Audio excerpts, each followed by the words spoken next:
Un jour, du coup, il me reprend ma douche et il me dit mets-toi à quatre pattes. Je lui dis pourquoi, il me dit mets-toi à quatre pattes, tu verras.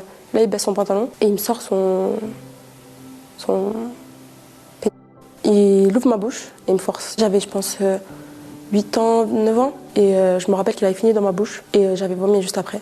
Alors moi, quand j'étais jeune, j'avais la meilleure relation avec mon père. J'étais plus proche de mon père que ma mère parce que mon père, il est handicapé. Il a un œil en moins.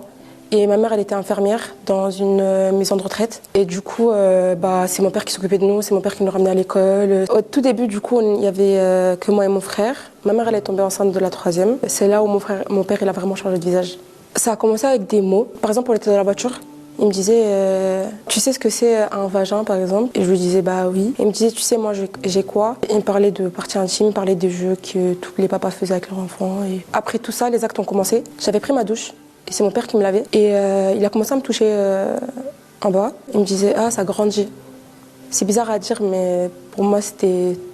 Tous les papas faisaient ça avec leurs filles, quoi. Petit à petit, ça augmente. Les violences sexuelles, elles s'empirent. Il commence à me réveiller à 4h du matin tous les soirs. Il venait me chercher, il me disait, viens avec moi dans le salon, pour dormir dans le salon avec lui. On dormait en cuillère, du coup. Et là, il me faisait des attouchements. Il me touchait...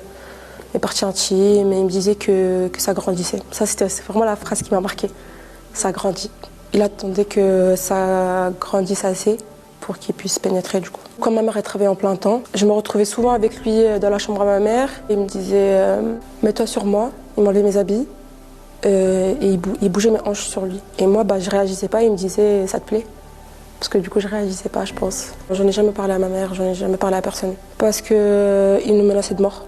Moi et mon frère, je le laissais faire en fait, parce qu'il faut savoir que j'avais très peur de mon père et mon frère aussi. Du coup, il nous disait, vous dites un seul truc, je vous tue.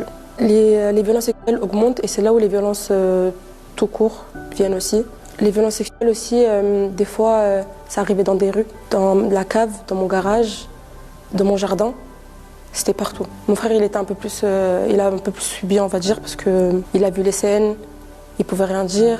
Il subissait. Il le savait, mais moi, je ne savais pas qu'il savait. Il faut savoir que mon père, il avait l'habitude de prendre son café à 22h, tous les soirs avec ses amis, au bar. Et nous, en Italie, on habitait en Italie, du coup. On habitait dans un tout petit village. À chaque fois, je l'accompagnais, du coup, parce qu'il ne peut pas sortir seul, comme il a un œil en moins. Et à chaque fois qu'il me disait, Sarah, accompagne-moi, je savais très bien comment ça allait se passer au retour. Comme c'était un petit village, il y avait plein de ruelles. C'était là où il voulait, en fait. Comme je disais, les violences s'aggravaient de plus en plus, jusqu'au jour qui m'a vraiment traumatisée. Un jour, du coup, il me reprend ma douche. Et il me dit mets-toi à quatre pattes. Je lui dis pourquoi, il me dit mets-toi à quatre pattes, tu verras. Là, il baisse son pantalon et il me sort